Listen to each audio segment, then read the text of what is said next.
Hello student, સ્વાગત છે તમારું મારી યુટ્યુબ ચેનલ એપી સ્ટડી સેન્ટરમાં। આજે આપણે શીખવાના છીએ યામ ભૂમિતિમાં સ્વાધ્યાય 7.1નો પ્રશ્ન નંબર 1 અને પ્રશ્ન નંબર 2। તો ચાલો શરૂઆત કરીએ। નીચે આપેલા બિંદુઓની જોડી વચ્ચેનું અંતર શોધો। હવે તમને ઇન્ટ્રોડક્શનનો વિડીયો ના જોયો હોય તો પ્લીઝ સ્ટુડન્ટ જોઈ લેજો, કારણ કે આગળના જે દાખલા ગણવા માટે ઇન્ટ્રોડક્શનનો વિડીયો જોવો ખૂબ જ જરૂરી છે। ચલો, હવે બે બિંદુ આપેલા છે, તેના વચ્ચેનું અંતર સૂત્રના ઉપયોગથી આપણે માપ શોધીશું। તો અહીંયા બે બિંદુ આપેલા છે, જેમ કે આપણે એ બિંદુના માપ લઈએ તો 2 અને 3 અને બી બિંદુના લઈએ તો 4 અને 1। હવે અંતર સૂત્રનો ઉપયોગ કરવાનો। તો અંતર સૂત્ર આપણે ખબર હતી શું છે? એ બીનો વર્ગ x1 - x2 નો સ્ક્વેર પ્લસ y1 - y2 નો સ્ક્વેર। એમાં જુઓ તમે, x1 એટલે 2 થાય, y1 એટલે કે 3 થાય, હવે x2 એટલે કે 4 થાય અને y2 એટલે કે 1 થાય। તો હવે આની કિંમત આપણે સૂત્રમાં મૂકવાની। x1 એટલે કે 2 માઇનસ x2 એટલે કે 4 એનો વર્ગ પ્લસ y1 એટલે કે 3 અને y2 એટલે કે 1 એનો સ્ક્વેર। હવે જો આને x1 કહેવાય તો આને y1 કહેવાય, આને x2 કહેવાય તો આને y2 કહેવાય।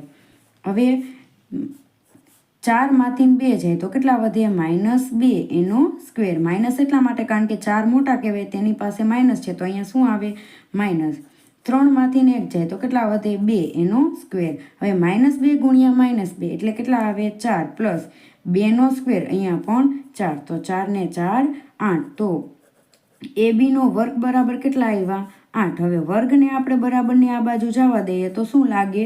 વર્ગમૂળ લાગે। હવે વર્ગમૂળમાં 8 હોય તો તેમાં શું કરવાનું? અવયવ કરી નાખવાના। 4 દૂને 8 થાય। હવે 4નું વર્ગમૂળ નીકળી જાય 2, તો એ વર્ગમૂળની બહાર આવતું રહે અને અંદર 2નું વર્ગમૂળ કાંઈ થાય નહીં। તો શું આવ્યું જવાબ? 2 વર્ગમૂળમાં 2।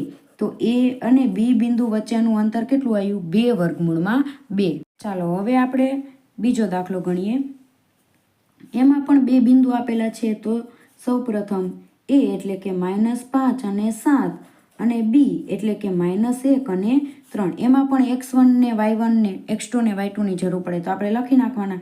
x1 એટલે -5, y1 એટલે કેટલા આવે? અહીંયા 7, x2 એટલે કે આવે -1 અને y2 એટલે કે આવે 3।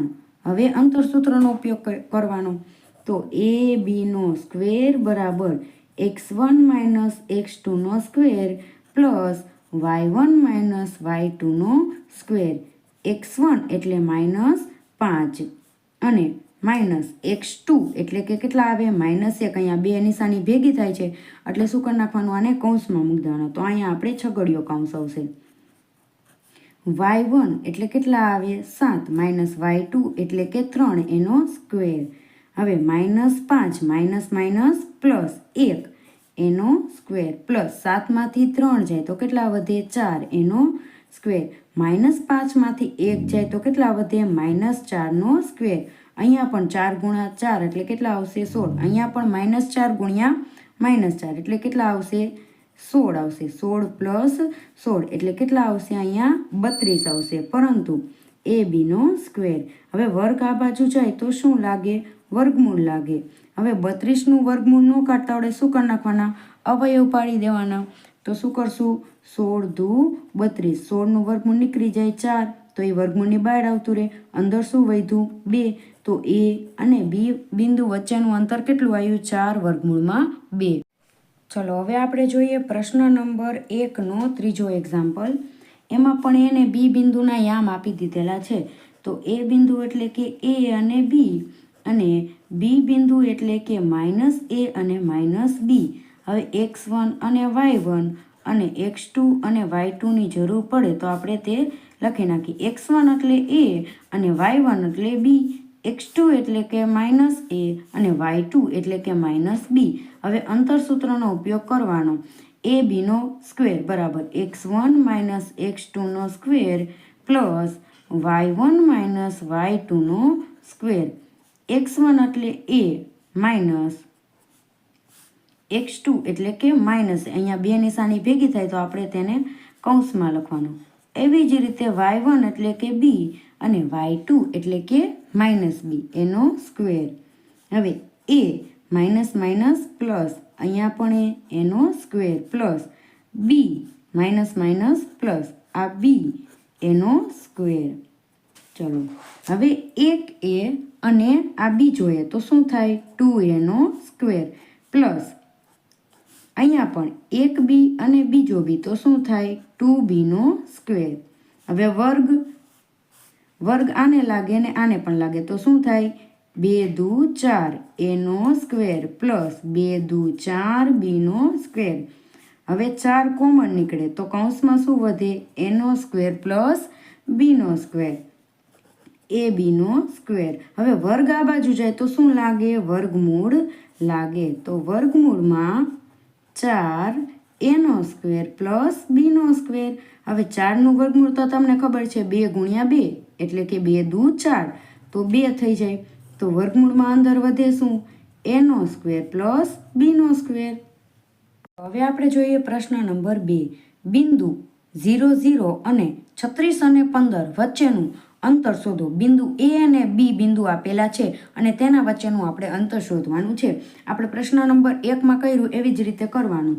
તો a બિંદુના યામ 0 અને 0 તો b બિંદુના યામ શું છે 36 અને 15 છે. તો હવે શું કરવાનું અંતર સૂત્ર મૂકવાનું a b નો વર્ગ x1 માઇનસ x2 નો square plus y1 minus y2 નો સ્ક્વેર. અહીંયા ડાયરેક્ટ આવડે તો ડાયરેક્ટ કરવાનું અને નકર આપણે યામ લખી નાખવાના. x1 એટલે 0 તો y1 એટલે 0, x2 એટલે 36 તો y2 એટલે કે 15.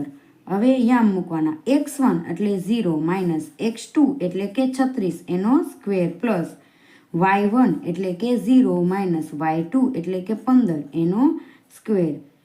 હવે માઇનસ 36 ગુણ્યા માઇનસ 36 કારણ કે 0 સાથે આપણે સરવાળો બાદબાકી કરી તો પણ એને આન્સર આવશે. અહીંયા પણ માઇનસ 15નો.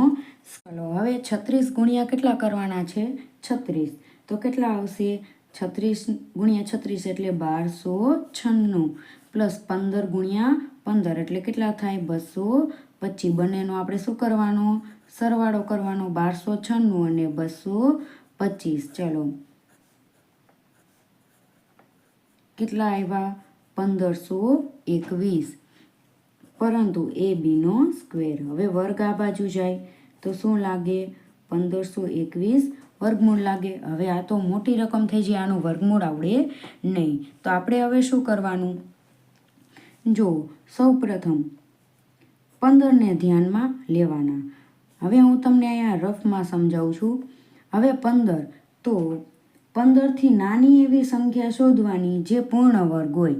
જેમ કે તમે જુઓ અહીંયા 3 તરી કેટલા થાય 9 અને ચોકો કેટલા થાય 16. તો 16 તો 15 કરતાં કેવા થયા વધી ગયા. તો આપણે શું લેવાનું આ એટલે કે સૌ પ્રથમ આપણે વર્ગમૂળ કાઢી તેમાં 3 અંક આવશે. હવે શું જોવાનું છેલ્લો અંક કેટલો છે 1. હવે વર્ગમૂળનો છેલ્લો અંક 1 હોય તો કાં તો વર્ગમૂળ તમે કાઢો ત્યારે જે સંખ્યા આવે તે 1 હશે અથવા તો 9 હશે. તો અહીંયા પહેલી સંખ્યા તો મળી ગઈ 3 અને છેલ્લી સંખ્યા શું આવશે 1 આવશે કાં 9 આવશે. તો કેટલે બે શક્યતા બને કાં 31 થાય ને કાં 39 થાય બરાબર. હવે આ બેમાંથી કઈ આવશે એ નક્કી કરવા માટે આપણે શું કરવું પડે આ જે 3 છે ને એના પછીના અંક 4 વડે ગુણવાના. તો કેટલા આવ્યા 12 આવ્યા. હવે 15 મોટા કહેવાય 12 કરતાં એટલે આપણે શું મોટી સંખ્યા લેવાની રહેશે. તો એ બી બરાબર 1521નું વર્ગમૂળ કેટલું થાય નીકળશે અહીંયા 39 થશે. 39 ગુણ્યા 39 કરશો એટલે 1521 આવશે.